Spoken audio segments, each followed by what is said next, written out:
Ya. Vamos a iniciar entonces, chicos, la clase ya está siendo grabada. El día de hoy vamos a ver el tema de mitocondrias. ¿Ya? Mitocondrias. Primero, ¿cómo se formó la mitocondria? ¿Cómo se formó la mitocondria, chicos? Por ¿Alguien sabe? supuestamente la teoría endosimbiótica. Claro, la teoría endosimbiótica de mitocondrias. ¿Ya? Todos sabemos ya cómo es la teoría endosimbiótica. Estaba una célula procariota hace muchos años en el mar primitivo de la Tierra y se fagocitó a otra célula más pequeña que tenía funciones de generar fosforilación oxidativa. Y a partir de ese momento adoptó todas esas entidades o esas funciones que cumplía esta procariota, ¿no? La mitocondria, cada vez que escuchamos la palabra mitocondria, ¿a qué lo asociamos? ¿A qué nos acordamos? ¿Hay alguna forma de acordarnos de esta organela o que tendríamos que relacionar a esta organela? ¿Hay alguna forma? Producción de ATP. Ya, producción de Respiración celular. ATP. Entonces, cada vez que yo hablo de mitocondria, pienso mucho en la generación de ATP, ¿no? Para ser más exactos, cada vez que escuchemos la palabra mitocondria hay que acordarnos de la respiración celular, que es el proceso que vamos a estudiar el día de hoy, ¿ya? Otra cosa es, no hay que olvidarnos que la mitocondria es considerado el aparato respiratorio de la célula, ¿no? Es como si fuera un pulmón en la célula. Por el mismo hecho que acá hay un intercambio de materiales que vas a usar como fuente energético y por ende también la generación de energía a través de un intercambio entre comillas gaseoso, entre comillas, ya nos vamos a dar cuenta por qué. ¿Ya? Entonces, mire, la mitocondria va a tener partes y lo vamos a ver brevemente, ¿no? Vamos a tener a la membrana externa, ¿ya? Membrana externa, vamos a tener a la membrana externa, a la membrana interna, al espacio intermembranoso, ¿ya? Y finalmente acá en el medio, a la matriz mitocondrial. ¿Estamos? Ahora, empezamos con la membrana externa y la membrana interna y lo vamos a hacer juntas para que nos demos cuenta de las diferencias. La diferencia de estas dos es una de las cosas más preguntadas en los exámenes, chicos. Esto y después lo de la respiración celular, pero es muy frecuente que les digan o los comparen a estos dos. Por ejemplo, ¿cuál es más permeable? ¿La membrana externa o la membrana interna? ¿Cuál es más permeable? O sea, ¿cuál tiene mayor capacidad de que las moléculas pasen sin un control estricto? La extra, ¿ya? La membrana externa. Entonces, esta es más permeable. Esta es más permeable. La membrana interna es menos permeable. Ahora, ¿a qué se debe que una sea más permeable y la otra sea menos permeable? A la molécula que se va a encontrar en su estructura. En la membrana externa encontramos porinas, ¿ya? Porinas. Y las porinas son de fácil accesibilidad, son proteínas grandes, entonces pueden pasar moléculas un poco más grandes. En cambio, la membrana interna de la mitocondria tiene un fosfolípido diferente a cualquiera, que se denomina cardiolipina, ¿ya? Cardiolipina. Repito, el fosfolípido que tiene la membrana interna es cardiolipina, ¿ya? Y hace que la membrana interna sea menos permeable. Eso es lo que más preguntan, ¿ah? Siempre te comparan cuál es más, o sea, no es que te pregunten, te ponen el enunciado, porque el doctor te pone cuál de estos enunciados es falso, o marca cuál es verdadero, ¿no? Entonces, dentro de los enunciados te lo pone, ¿ya? Entonces, no te olvides, la membrana interna es menos permeable y la membrana externa es más permeable. La membrana externa tiene porina y la membrana interna tiene cardiolipina. Luego, con respecto a mismas proteínas, la membrana externa tiene el famoso TON, ¿ya? TON. Y la membrana interna tiene el TIN. ¿Qué es el TON y el TIN? Mnemotecnia, acuérdate, tontín, ¿no? Tontín, del pitufo tontín, acuérdate, ¿ah? Entonces, TON es translocador de membrana externa y TIN es translocador de membrana interna. ¿Ya? ¿Qué otra cosa quiero que diferencies de estas dos? Que la membrana externa no va a tener ciertas proteínas que la membrana interna tenga. Por ejemplo, la membrana interna tiene dentro de las crestas mitocondriales, ojo, las crestas mitocondriales están en la membrana interna. Dentro de las crestas mitocondriales tiene dos complejos proteicos. Uno, que es la cadena transportadora de electrones, y dos, una bomba, ¿de qué tipo? ¿Alguien sabe el tipo de bomba que está acá? Tenemos una bomba. ¿De qué tipo es esta bomba, chicos? ¿De qué tipo es esta bomba? ¿Alguien se acuerda? Tiene que ATP acordarse de sintetasa. transporte. ¿Ah? ATP sintetasa. Sí, pero ¿qué tipo de bomba es la ATP sintetasa? ¿Bomba F, bomba P, bomba V o bomba Bomba ABC? P. P. ¿Ah? ¿Qué bomba es? ¿Qué bomba es? P. P. Es una bomba de tipo F. ¿Ya? ¿Y cuál es su función de esta bomba de tipo F? Realizar la fosforilación oxidativa. O sea, acá se genera el ATP. Cada vez que escuches la palabra fosforilación oxidativa, asocia lo que estás formando ATP. ¿Ya? Ese es el proceso por el cual se forma ATP. Un minuto, chicos, un minuto.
Ya, chicos, disculpen. ¿Ya? Entonces, acá en la bomba vamos a encontrar la bomba de tipo F encargada de la fosforilación oxidativa, o sea que genera energía. ¿Ya? Estas son las cosas más importantes que quiero que te acuerdes de lo que es la diferencia de membrana externa y membrana interna, ¿ya? Acá no hay crestas mitocondriales, ¿ya? No hay crestas mitocondriales. Ah, una última diferencia. Aquí hay colesterol, ¿ya? Aquí hay colesterol. Acá hay colesterol, ¿ya? Acá no hay colesterol. ¿Por qué es que acá no hay colesterol, chicos? Porque la membrana interna es como si fuera una membrana procariota y las membranas procariotas no tienen colesterol. En reemplazo de colesterol, ¿qué tiene una membrana procariota? Chicos, ¿qué tiene una membrana procariota en reemplazo de colesterol? Apanoides, ¿no? Entonces, la membrana externa, como tiene características eucariotas, esta sí va a tener colesterol, ¿ya? Antes de ir a la matriz mitocondrial, hablemos rapidito del espacio intermembranoso. El espacio intermembranoso, solo te tienes que acordar de una característica importante, que tiene mucho hidrógeno, tiene altas concentraciones de hidrógeno. Si tiene altas concentraciones de hidrógeno, ¿qué quiere decir, chicos? ¿Qué quiere decir? Tener mucho hidrógeno, ¿qué significa? ¿Que es ácido o alcalino? ¿Ah? Mucho hidrógeno. Ácido. Es ácido. Ácido. Entonces, el espacio intermembranoso es ácido. ¿Ya? No te olvides, más hidrógeno, mayor acidez. Menos hidrógeno, menor acidez. De aquí vamos a ver por qué se forma esta acidez. Ahora, la matriz mitocondrial, primero, aquí ocurren todas las reacciones de importancia. ¿Cuáles son estas reacciones de importancia? Ahorita quiero que te acuerdes, por ejemplo, el ciclo de Krebs. Ahora, una pregunta que ha venido una vez en el ciclo de Krebs como un enunciado. ¿Todas las reacciones del ciclo de Krebs se dan a nivel de matriz mitocondrial? No. Hay una que no se da en la matriz. Hay una que se da en la membrana interna. Y cuando llegue su momento les voy a decir cuál. ¿Qué más? Parcialmente, parcial, por eso estoy poniendo la mitad, del ciclo de la urea. ¿Ya? El ciclo de la urea. Pero la urea en realidad se forma en el citosol. Pero parte del ciclo de la urea será en la matriz mitocondrial. ¿Qué otra reacción, chicos? ¿Se acuerdan de la beta oxidación? Bien, la beta oxidación de los ácidos grasos de cadena corta y además también la beta oxidación de aminoácidos, ¿no? Ahora, si no hablamos de reacciones, no hay que olvidarnos que la matriz mitocondrial tiene también ADN. ¿Cuántos genes de ADN tiene la matriz mitocondrial? Chicos, ¿cuántos genes? El ADN de la matriz mitocondrial, ¿cuántos genes tiene? Tiene 13 genes. ¿Ya? Tiene 13 genes. De estos 13 genes, yo te voy a decir tres cositas, nada más. Uno, que lo hereda la mamá. ¿Ya? Lo hereda la mamá. El papá no tiene nada que ver acá. ¿Ya? Ahora, lo otro que te vas a acordar es que si ocurre una enfermedad por mutación del ADN mitocondrial, es mortal. ¿Ya? Es mortal, o sea, el paciente se va a morir. Por último, lo que no quiero que te olvides es que es poco frecuente. ¿Ya? Poco frecuente. O sea, las enfermedades mitocondriales son mortales, pero poco frecuentes y son heredados por la madre. O sea, si una mamá tiene una enfermedad mitocondrial, el hijo sí o sí lo va a tener. ¿Ya? Pero si el papá tiene la enfermedad mitocondrial, el hijo no lo va a tener. ¿Me entendieron? Chicos, Sí, profesor. ¿preguntas hasta acá? ¿Hay preguntas hasta acá, chicos? Profe, yo, Dime. en la cresta mitocondrial, ¿qué era CT? Cadena ¿qué? transportadora de electrones. Ah, ya. Cadena transportadora de electrones. ¿Más preguntas?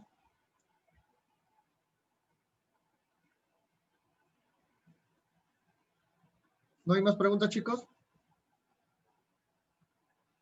Sí, profe, ¿podría volver a explicar eso de síntesis? Creo que dijo algo de la urea. Sí, sí. Claro. Es que mira, ve, el ciclo de la urea, o sea, la formación de la urea, parte del proceso se da en la matriz mitocondrial, pero no es que ahí se dé todo. O sea, si te preguntan, ¿la urea se forma en la mitocondria? Es falso. No se forma ahí. Empieza su formación ahí, pero cuando tú produces la urea netamente es en el citosol, ¿ya? Entonces hay que tener cuidado, ¿no? La mitocondria interviene en el ciclo de la urea, pero más no se genera la formación ahí. Tú no vas a encontrar urea en la mitocondria, ¿ya? Lo encuentras en el citosol, ¿sí? Sí, Vela fue, ¿no? ¿Sí? ¿Me entendiste? Profe. Sí, profe, gracias. Listo. ¿Alguna otra pregunta? Con respecto a la beta oxidación, dijo que era para los ácidos grasos de cadena corta. ¿Y de qué más mencionó? Y aminoácidos. Aminoácidos. ¿Más preguntas? Chicos, ya, seguimos entonces. Vamos con... A ver, voy a borrar todo esto.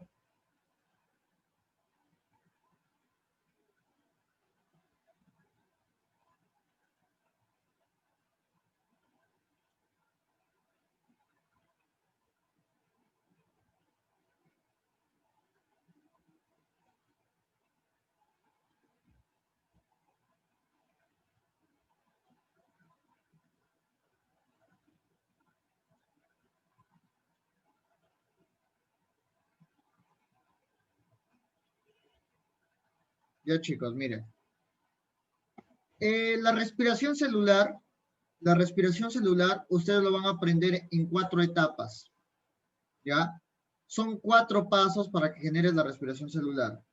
El primero, vamos a verlo, primer paso, se llama glucólisis, ¿ya? Glucólisis. Primer paso, ¿ah? Glucólisis. ¿En dónde ocurre la glucólisis, chicos? Pregunta de examen. ¿En dónde ocurre glucólisis? Chicos, ¿en dónde ocurre la glucólisis?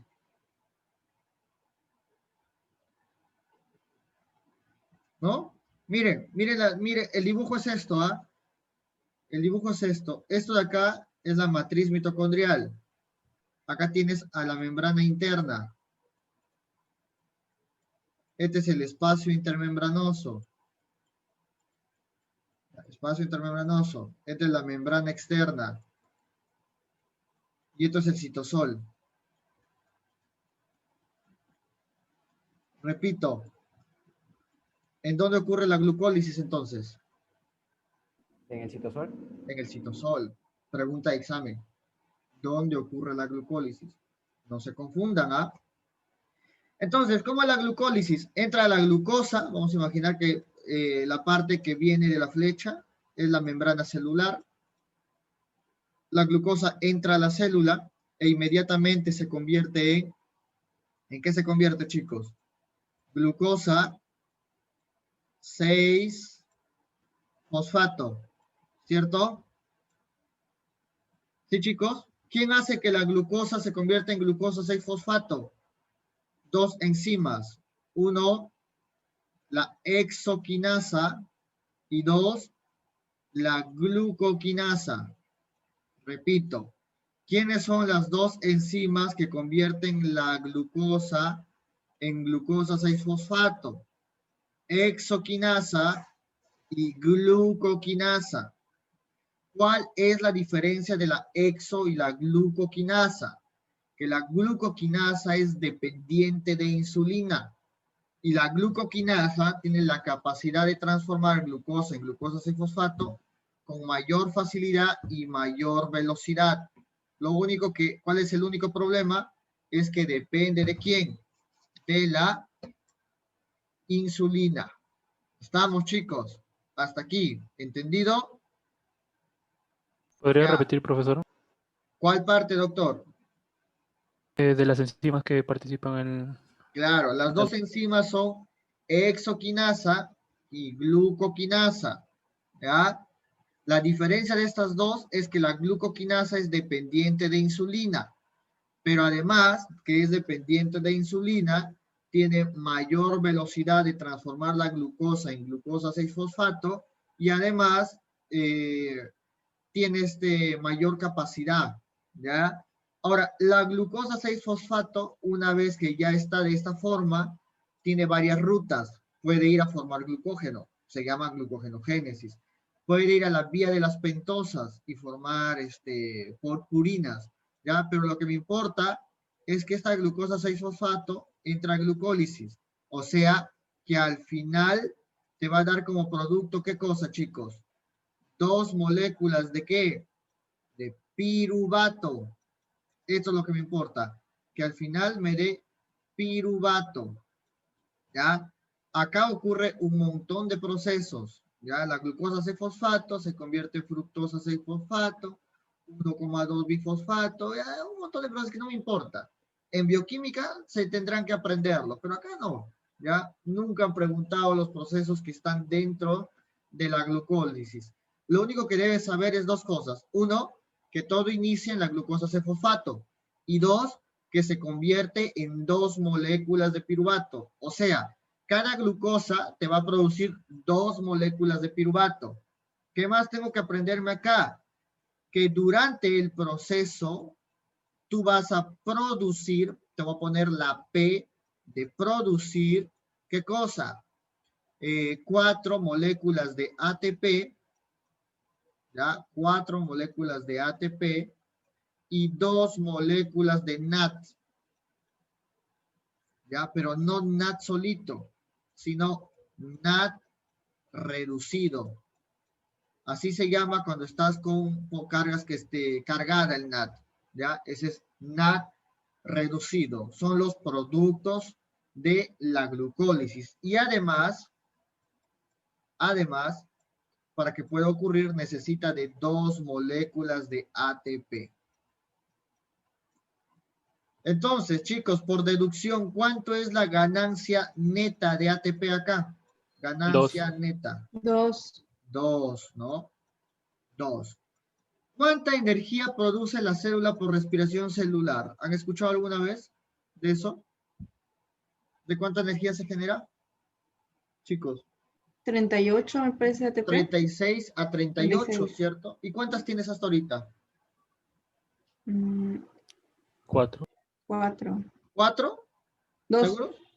2. 2 ATP. Hay 2 nada más de ganancia neta. Porque produces 4, pero gastas 2, te quedan 2. ¿Será suficiente entonces para la célula? No, ¿cierto? Entonces acá el piruvato toma una decisión, pero una decisión forzada. ¿Por qué forzada? Porque va a depender mucho de 2 cositas. El piruvato tiene 2 caminos. Uno es que entre y el otro es que no entre. ¿Cuándo no va a entrar? Cuando no hay mitocondrias o no hay oxígeno.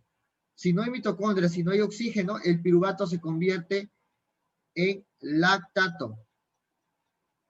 ¿Ya? Lactato. Por ejemplo, en caso de diabetes, ¿ya? En caso de sepsis, ¿ya? El eritrocito tiene que convertirse en lactato y produce a lo mucho un ATP más. O sea, hay ganancia de 3 ATPs nada más. ¿Ya? Lactato o ácido láctico. ¿Cuál es la enzima que convierte esto? El lactato deshidrogenasa. ¿Ya? Lactato deshidrogenasa. Esa es una opción. Pero vamos suponiendo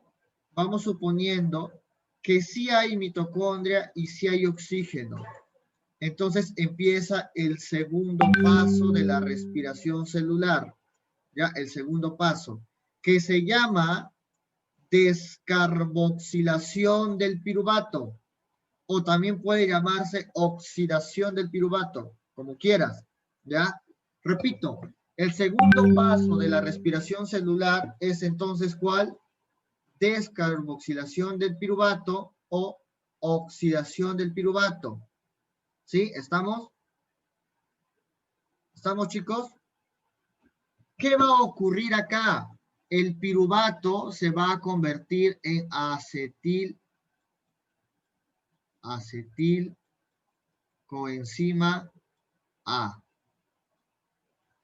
Mira, el piruvato es una molécula de 3 carbonos. Cuando entra la mitocondria, la palabra es descarboxilación. O sea, ¿qué cosa? Está perdiendo un carbono. Por ende, la acetilcoenzima A, ¿cuántos carbonos tiene? ¿Cuántos carbonos tiene la acetil-CoA? Chicos. ¿Cuántos? 1. 5. No, 2. chicos, tiene 2 carbonos. ¿Ya? Porque estás descarboxilando, o sea, estás quitando un carbono. ¿Ya? Y si el piruvato tiene 3 carbonos, la acetil-CoA tiene entonces 2. Ahora, si entran 2 piruvatos, entonces van a haber 2 acetilcoenzimas A. La descarboxilación del piruvato se basa en ¿qué cosa? ¿En qué cosa, chicos? En una enzima, que es la piruvato deshidrogenasa, que en realidad no es solo una enzima, es un complejo enzimático que está constituida por 3 enzimas, ¿ya? 3 enzimas y 5 coenzimas. ¿Cuáles son? No te preocupes, no pierdas tu tiempo ahí, no te van a preguntar, en bioquímica lo aprendes, acá no todavía, ¿ya? Entonces, chicos, tenemos el segundo paso, ¿ya? Entramos al tercero. Una vez que entramos a la matriz mitocondrial, entonces se produce, ¿qué cosa? El famoso ciclo de Krebs. El ciclo de Krebs. ¿Ya? El ciclo de Krebs, ¿en qué consiste?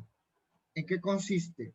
La acetil-CoA se va a unir ¿con quién, chicos? ¿Con quién se une la acetil-CoA? ¿Con quién se une?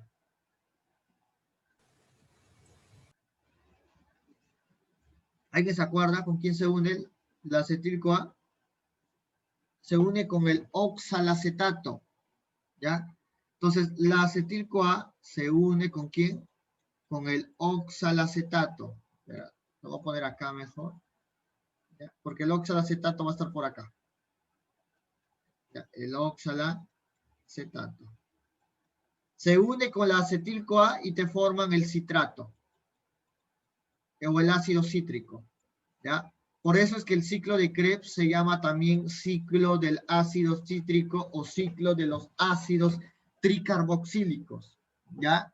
Hay que tener cuidado, no se vayan a confundir ahí, ¿no? El ciclo de Krebs es también llamado ciclo del ácido cítrico o ciclo de los ácidos tricarboxílicos. El citrato se convierte en isocitrato, el isocitrato se va y se convierte en alfa-cetoglutarato, luego en sucinato, sucinilcoenzima A, fumarato, malato y oxalacetato. Todo ese proceso, no me importa que ahorita te lo aprendas, ¿ya? No me importa que te lo aprendas. En bioquímica sí te lo vas a tener que aprender cada paso y qué se produce en cada paso. Lo que te recomiendo es simplemente que sepas el camino, ¿no? O sea, de citrato a isocitrato. De isocitrato a, ¿qué sería? Alfa-cetoglutarato, me parece.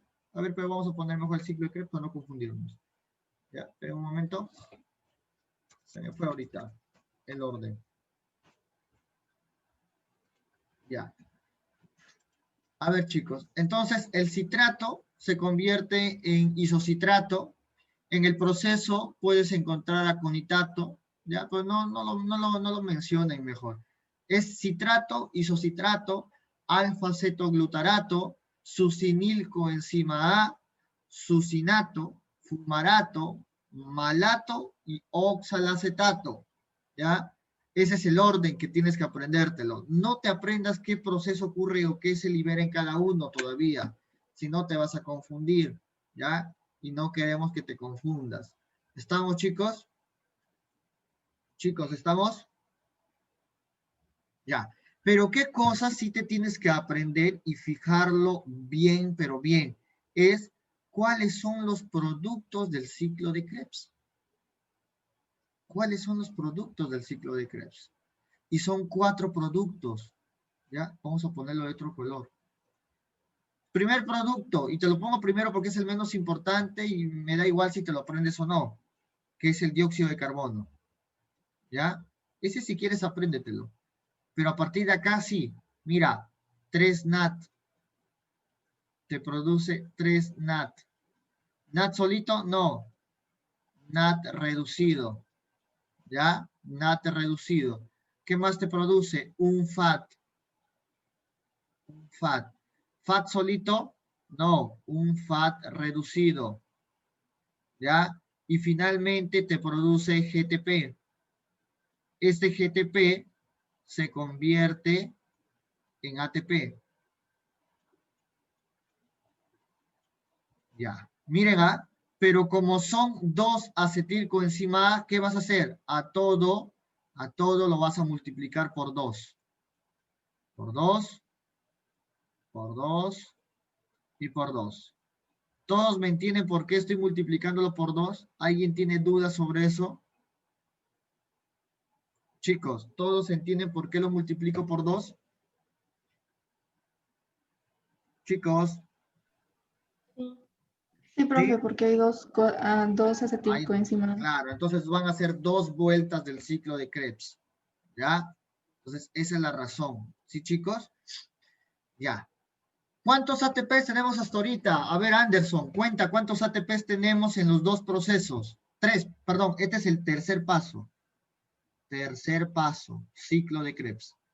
¿Cuántos ATPs tenemos hasta ahorita, Anderson Rivas? Cuéntalos tú.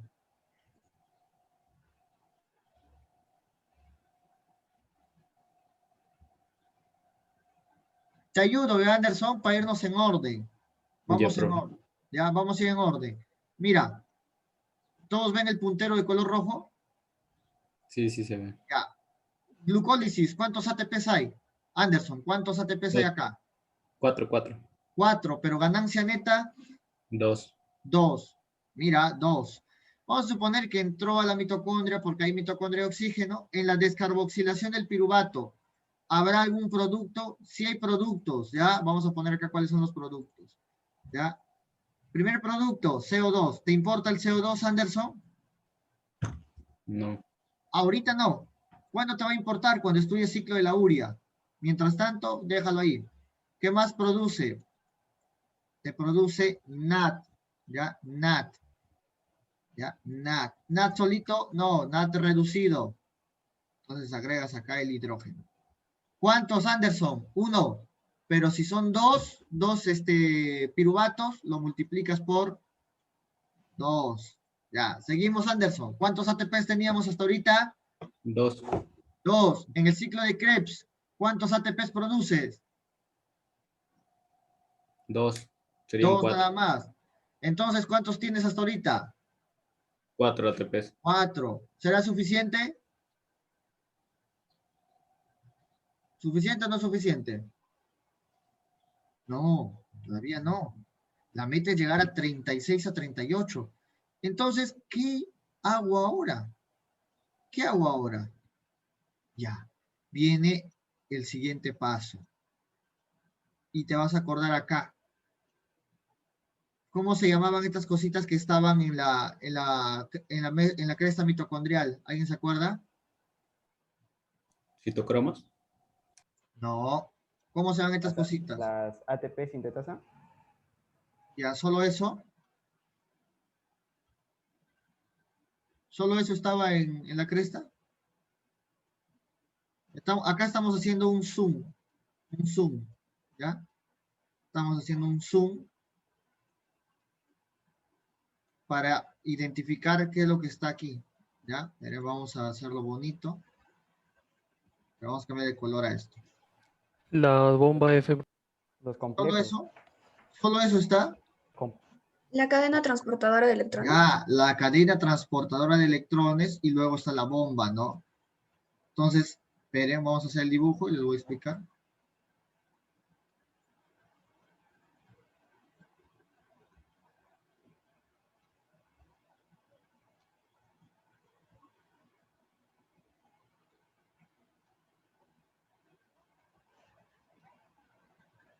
Ya, miren, las 4 primeras moléculas es la cadena transportadora de electrones, ¿ya? Y el resto, el último que queda, es la bomba de tipo F.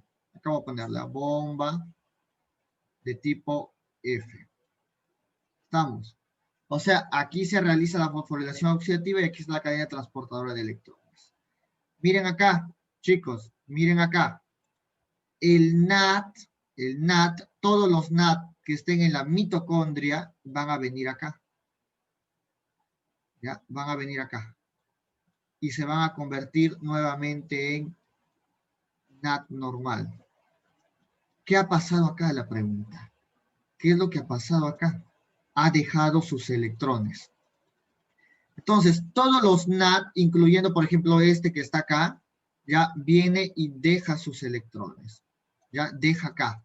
Todos los puntitos azulitos son electrones. ¿Ya?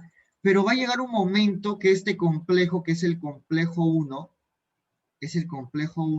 se va a llenar y se va a saturar. Entonces, ¿qué hace este complejo 1? Dice, tengo que hacer algo, tengo que botar a estos electrones. Vamos a suponernos ya una experiencia, ¿no? Yo me acuerdo que cuando estábamos en el presencial, se dictó un seminario de biología por SCOMI en la universidad, el cuyo responsable o ponente fui yo. Me acuerdo que nos separaron una aula de solo 20, 25 alumnos. Yo llego, chicos, y estaba repleto el pasadizo de la universidad. Repleto, repleto. Es que en la universidad en Trujillo son alrededor de 400, 300 alumnos que ingresan a medicina por ciclo, ¿ya? Estaba llenito, llenito. Ha habido muchas ocasiones que los seminarios de SCOMI, al ser gratuitos y al ser en la universidad, llega mucha gente. pero nunca habíamos visto esa magnitud de que todo el pasadizo del cuarto piso, que ya lo van a conocer, o los que los conocen, la universidad se dan la idea, ¿no? Estaba repleto, las escaleras estaban repletas. Yo calculo que habrán habido unos 150 por lo menos alumnos. Y me habían separado un aula de 25. ¿Qué nos hacíamos, chicos? Estábamos como el complejo 1. No iban a entrar. Entonces viene alguien y le ayuda al complejo 1. ¿Ya? Pero vamos a poner otro color mejor. Viene alguien y lo ayuda. ¿Ya? ¿Cómo se llama este que le ayuda? ¿Alguien sabe el nombre de la proteína que ayuda acá? Empieza con U. U de ubiquinona. ¿Ya? U de ubiquinona. ¿Ya? Ubiquinona. Llamada también citocromo Q. ¿Ya? ¿Cómo se llama la ubiquinona? Se le llama citocromo Q. Entonces, ¿él qué le dice? No te preocupes, complejo 1, deja tus electrones acá, ponlos acá, le dice, ponlos, sáltalos. Y empiezan a saltar, ¿ya? Pero para que puedan saltar necesitan una fuerza, ¿ya? Necesitan una fuerza. Y esta fuerza, ¿sabes quién lo va a dar? Una fuerza de protones. O sea, empiezan a fluir protones por acá. ¿Quiénes son los protones? Los hidrógenos. ¿Cuántos hidrógenos? Para ser exacto, 3 hidrógenos. 3 hidrógenos. Entonces, mira, este es el dibujo que está acercado. Imagínense acá, ¿no? 3 hidrógenos. Van a pasar por acá. Pasan. Y empieza a llenarse de hidrógenos. Empieza a llenarse de hidrógenos. Creo que te acuerdas de esto. Empieza a llenarse de hidrógenos. ¿Qué hace la ubiquinona? Le dice, tranqui, complejo 1, yo te llevo todos tus electrones acá. Y los lleva. ¿A dónde? Al complejo número 3. Mira, Giuseppe, ¿y qué pasa con este complejo? El complejo 2. El complejo 2 tiene 2 características. Si te das cuenta, uno no atraviesa toda la membrana. O sea, ¿qué tipo de proteína es? ¿Se acuerdan? ¿Qué tipo de proteína es? La que atraviesa solo una de las capas. ¿Se acuerdan?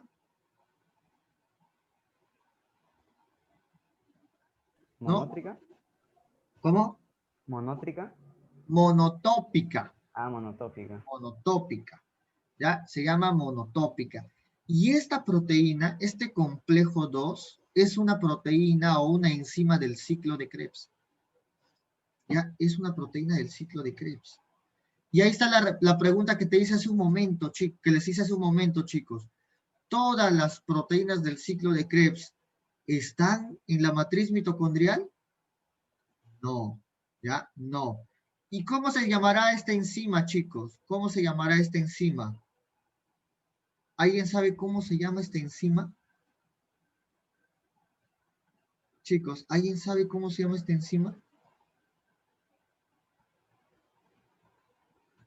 ¿Nadie?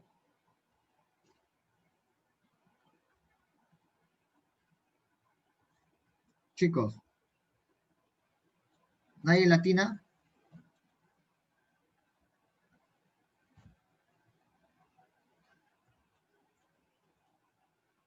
Se llama la succinato deshidrogenasa. ¿Ya? Es la succinato deshidrogenasa.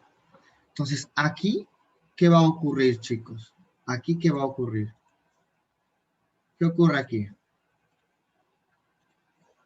Aquí, el FAT va a venir. ¿Ya? El FAT, acá es donde el FAT viene y deja sus electrones. ¿Ya? Deja sus electrones y termina como FAT oxidado. ¿Ya? Como FAT oxidado. Entonces, acá también empieza a llenarse de electrones. ¿Ya? Empieza a llenarse de electrones. Estos electrones van a saturar a este complejo. Entonces, también la ubiquinona recoge. Pregunta de examen, ¿cuál es la función de la ubiquinona? O citocromo Q. ¿Cuál es la función? Por el dibujo, sáquenlo por el dibujo. ¿Cuál es la función de la ubiquinona o citocromo Q? ¿Recoger los electrones? ¿Y llevarlos a dónde? Al siguiente. No al siguiente, tienes... 5-3. Al complejo 3. 3. Al complejo 3. Seguimos entonces con la pequeña anécdota. Entonces, ¿Qué pasó? Viene el encargado, que era el organizador de la ponencia, ¿ya? Porque yo solo voy y hago la ponencia, pero hay alguien que lo organiza. Y como era un chibolo inexperto todavía, que era una de sus primeras organizaciones, me consigue una aula magna, pero una aula magna del pabellón, del pabellón G, ¿ya? Que es el de medicina. ¿Ya? De medicina son pabellón G, pabellón J y pabellón I. ¿Ya? Son nuestros 3 pabellones. El I en realidad es de estomatología, porque es la clínica estomatológica, pero ahí también hacemos clases. El que es nuestro es el J y el K. ¿Ya? Y les prestamos para unas clases a otras facultades. ¿Ya? Y me lleva a esto. ¿Tú crees que han entrado los 100 ahí? No. Ahí entraban 50, 60 alumnos, no entran más. Entonces, mira, el complejo 3 se empieza a saturar. ¿Ya? Se empieza a saturar. ¿Ya? Se empieza a saturar. Entonces, ¿qué tiene que pasar acá? Otra vez tiene que venir una proteína. ¿Ya? Una proteína. Y esta proteína le dice, tranquilo, hombre, tranquilo, pasa tus electrones acá. Y se empieza a llenar de electrones. ¿Cómo se llama esta proteína? ¿Cómo se llama esta proteína? Citocromo C. ¿Ya? Citocromo C. Este citocromo C, ojo, es importante. ¿Por qué? ¿Por qué es importante este citocromo C? Porque no solo te va a transferir los electrones, sino que además tiene una función extra. El citocromo C está cuidando a una proteína, ¿ya? A una proteína. ¿Alguien sabe cuál es esta proteína? ¿Alguien sabe cómo se llama esta proteína? ¿A quién cuida el citocromo C?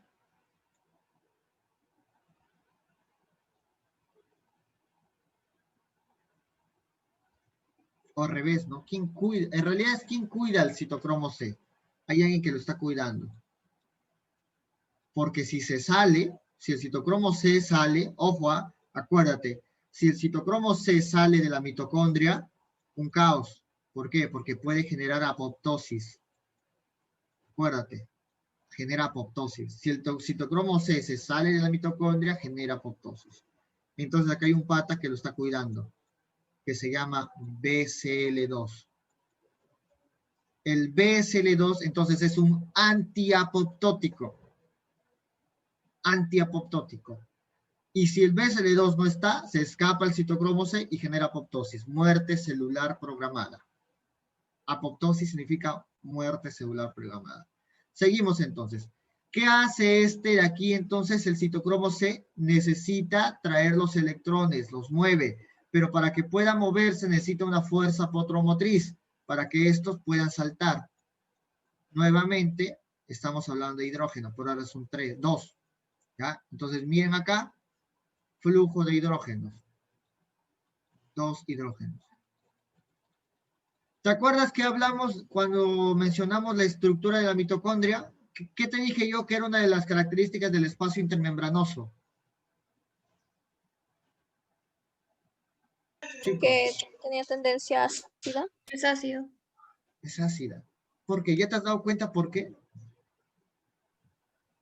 ¿Ya se han Tenía dado altas cuenta por qué? concentraciones de hidrógeno.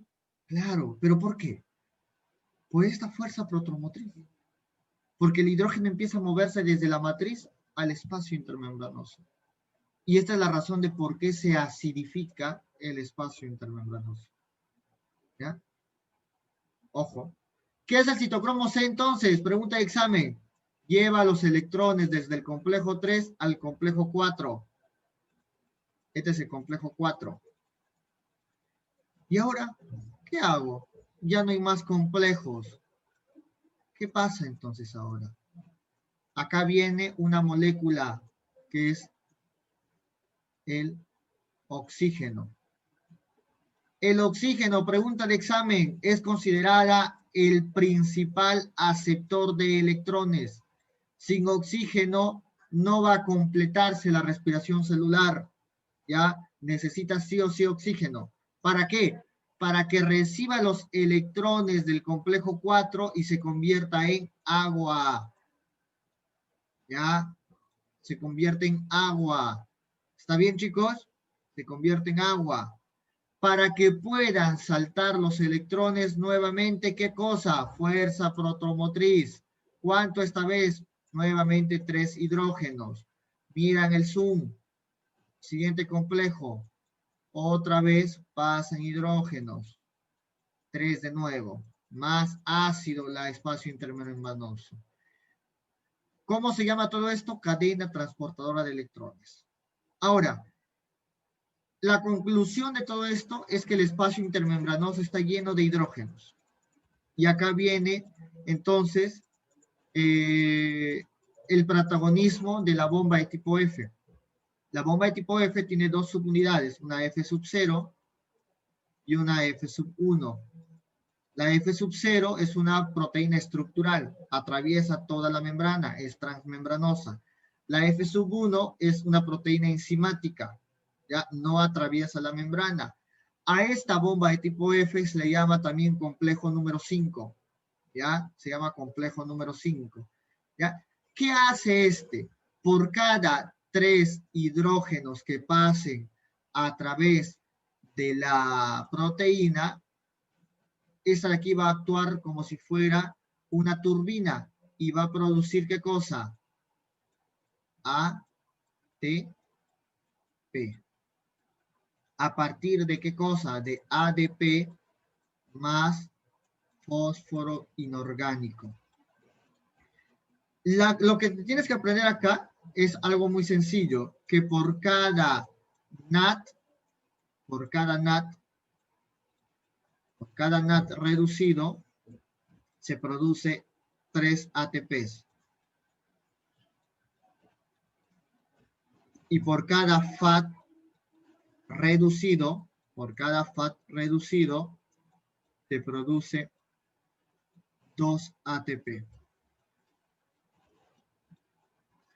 ¿Cómo se llama este cuarto paso entonces? ¿Cómo se llama el cuarto paso?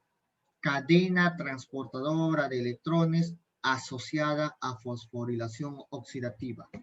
Repito, el cuarto paso se llama cadena transportadora de electrones asociada a fosforilación oxidativa. Repito una última vez. El cuarto paso se llama cadena transportadora de electrones asociada a fosforilación oxidativa. Primer paso, glucólisis. Segundo paso, descarboxilación del piruvato. Tercer paso, ciclo de Krebs. Y cuarto paso, el que acabamos de ver.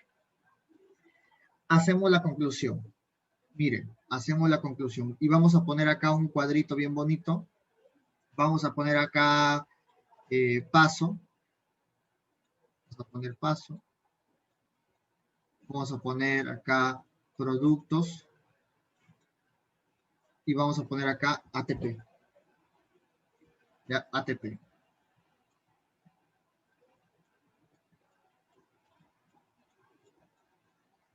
¿Ya? Vamos con el paso 1. Paso 1. ¿Cuáles son los productos de la glucólisis? Chicos, Piruvato. ya, dos piruvatos.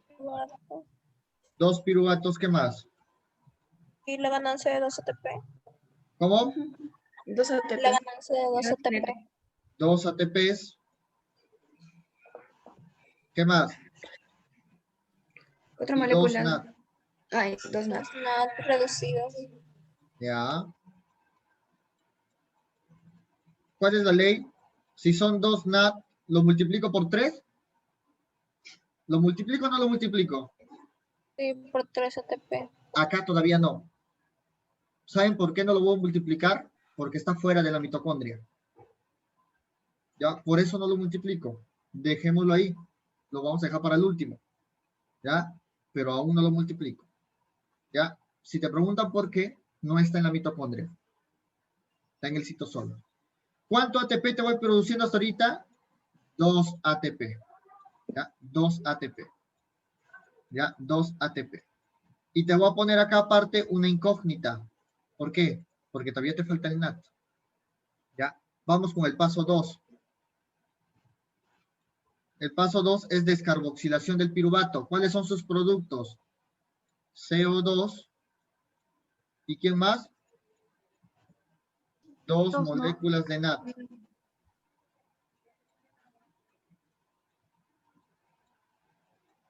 A este lo multiplico, a este sí, porque ya está en la mitocondria.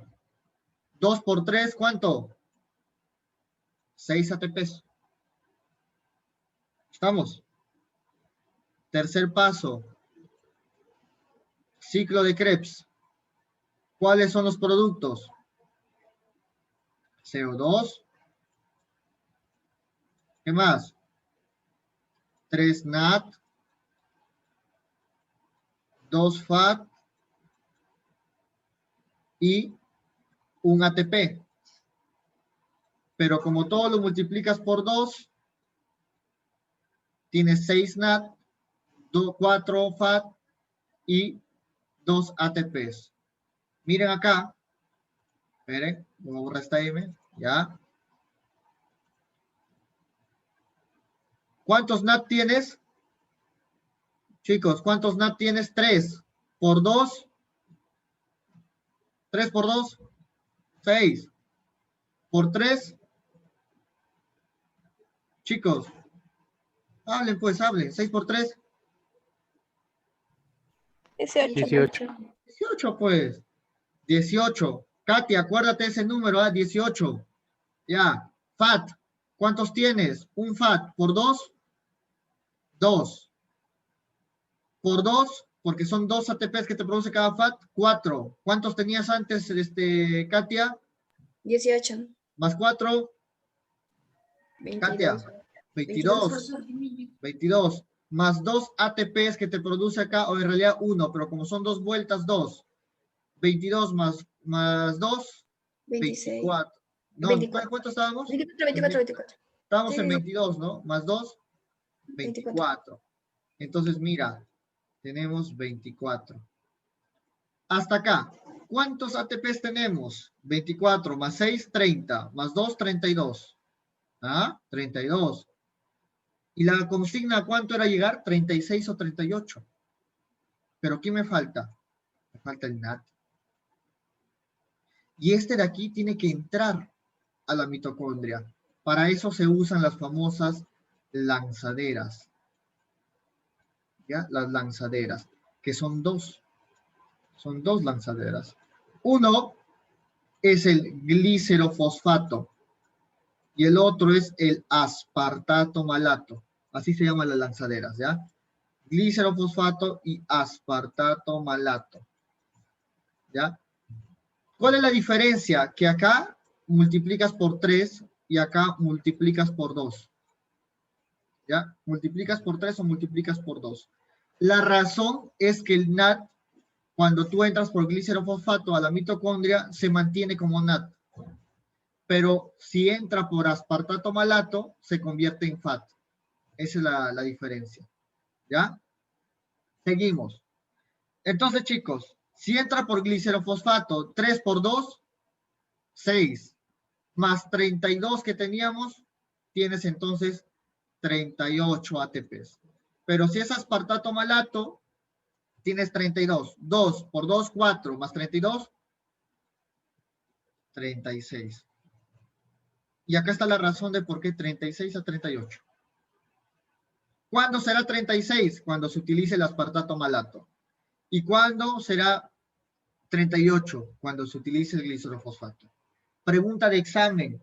¿Cuál es el proceso que te produce más ATP? ¿Cuál es el paso que te produce más ATP? ¿El paso 1, paso 2, paso 3 o paso 4?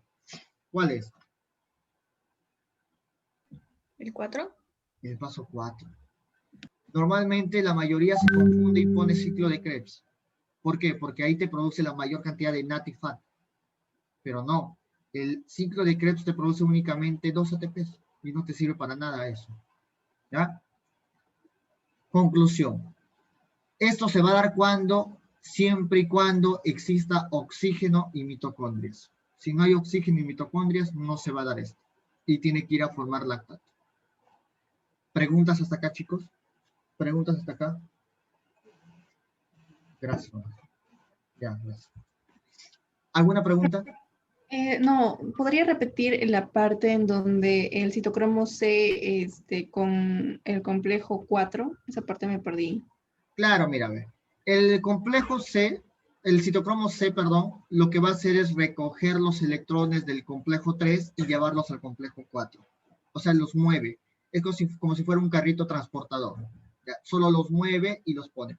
Ahora, lo que sí se tienen que acordar es para que los electrones salten a la proteína, al citocromo C, tiene que haber una fuerza protomotriz.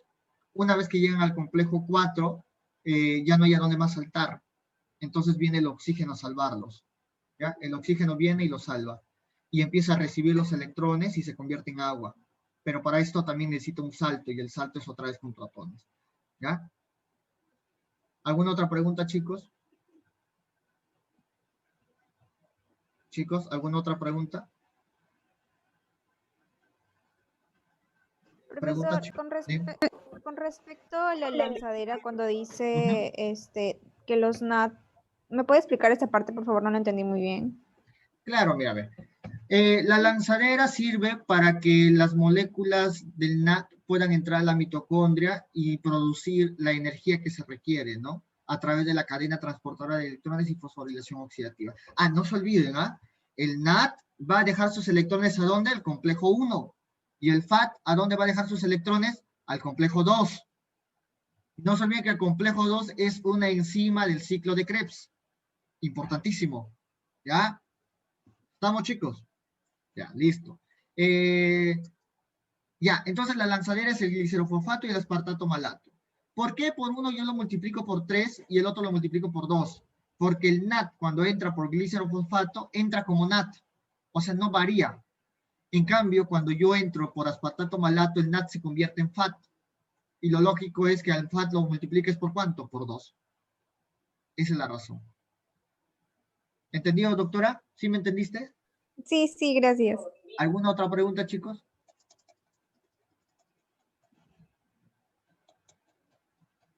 ¿No hay más preguntas? Entonces, hasta aquí hemos acabado la primera parte. ¿Ya? La primera parte. ¿Ya? Hemos acabado la primera parte. Mira, voy a dejar de grabar esta parte.